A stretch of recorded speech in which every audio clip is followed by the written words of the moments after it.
के तिमीहरूलाई यो थाहा थियो कि नेपालले साउथ एसिया फुटबलको पावर हाउस इन्डियालाई फाइनलमा हराएर घर गोल्ड मेडल लिएर आएको थियो? के तिमीहरूलाई यो थाहा थियो कि नेपाल फुटबलको इतिहास 5 वर्ष 10 वर्षको होइन 100 वर्षभन्दा धेरै पुरानो छ भनेर? आजको हाम्रो यो युट्युब भिडियोमा हामी यही नेपाल फुटबलको इतिहासको बारेमा हेर्ने छौँ। हाम्रो यो फुटबलको इतिहास के हो, कसरी हाम्रो देशको डाउनफल भयो अनि के अहिले हाम्रो गोल्डन जेनेरेसन फेरि आउन आँटेको छ।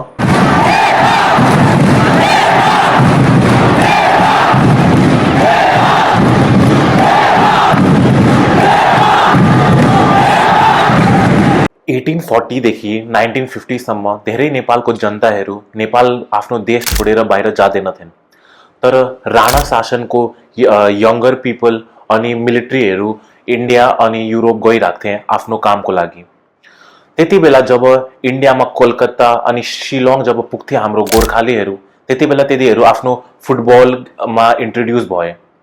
त्यति बेला जब नेपाल फर्किँदै गर्थेन् तिनीहरू, त्यति बेला तिनीहरूले फुटबलको बुट अनि भकुन्डो फुटबल त्यो दुइटै लिएर नेपाल आउन थाले।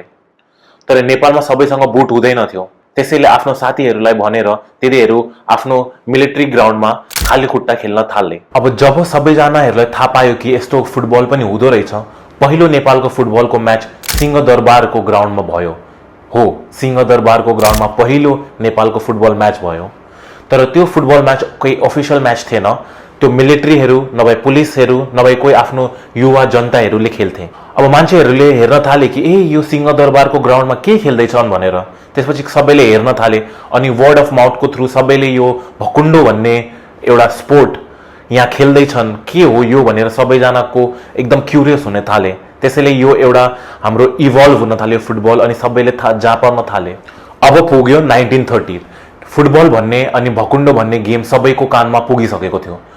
भक्तपुर, ललितपुर, न्यू रोड यो सबै जुन ठाउँ थियो नि, त्यहाँ धेरै युवाहरू थिए अनि त्यो युवाहरूले फुटबल खेल्न थालिसकेको थिए। त्यसैले अब पपुल्यारिटी गेमको, नयाँ गेमको पपुल्यारिटी हेर्दा एउटा क्लब बनाउने डिसाइड भयो नेपालमा। त्यसपछि 3टा नयाँ क्लब बन्यो 1930 देखि 1940 सम्म। नेपालको पहिलो क्लब त्यसपछि यहाँ स्थापित भयो अनि नेपालको पहिलो फुटबल क्लब थियो महावीर क्लब। अनि त्यसपछि अर्को एउटा क्लब बन्यो जसको नाम थियो राणा क्लब, किनकि यो जसरी मैले पहिले भने राणाहरूले यो गेम ल्याएको थियो, तिनीहरूको बिचमा सबैभन्दा पपुलर भएको थियो।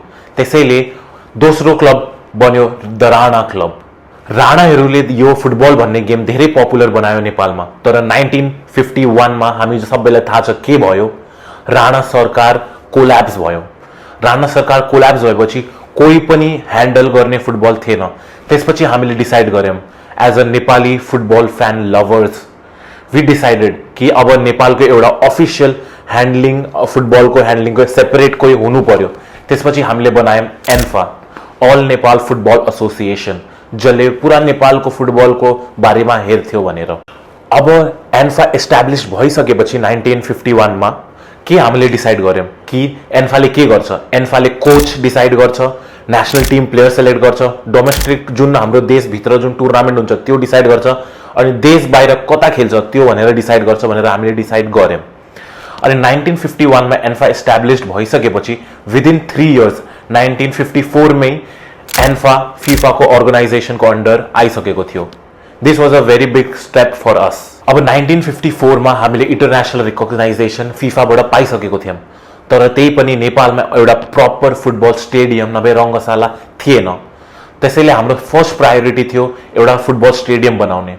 त्यसपछि गभर्नमेन्ट अफ नेपालले एन्फासँग कुरा गर्यो अनि अरू डिफ्रेन्ट स्पोर्ट्स अथोरिटी अफ नेपालसँग कुरा गर्यो कि के गर्ने भनेर।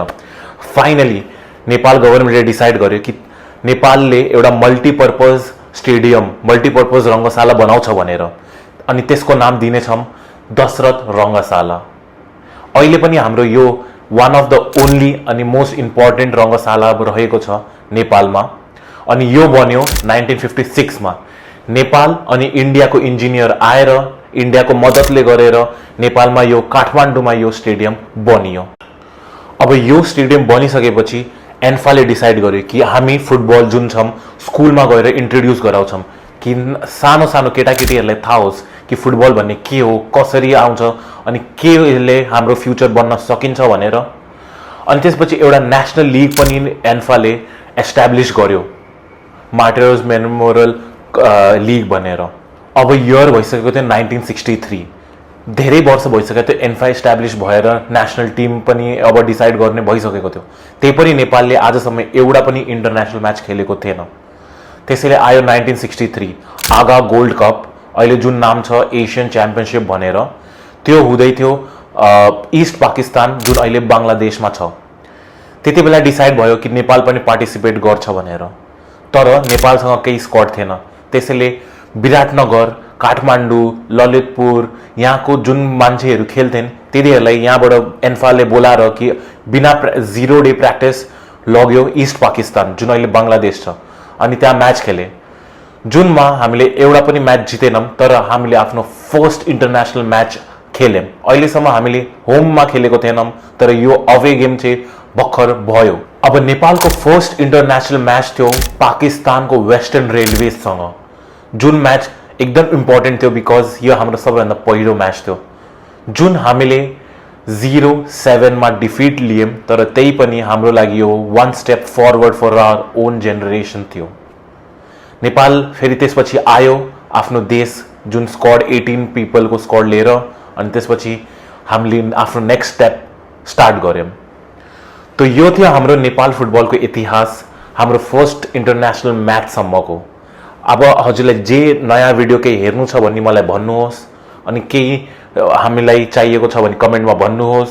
अनि यो फुटबलको धेरै सारा भिडियो आउने गरिरहेको छ, तपाईँ सब्सक्राइब गरिदिनुहोस्।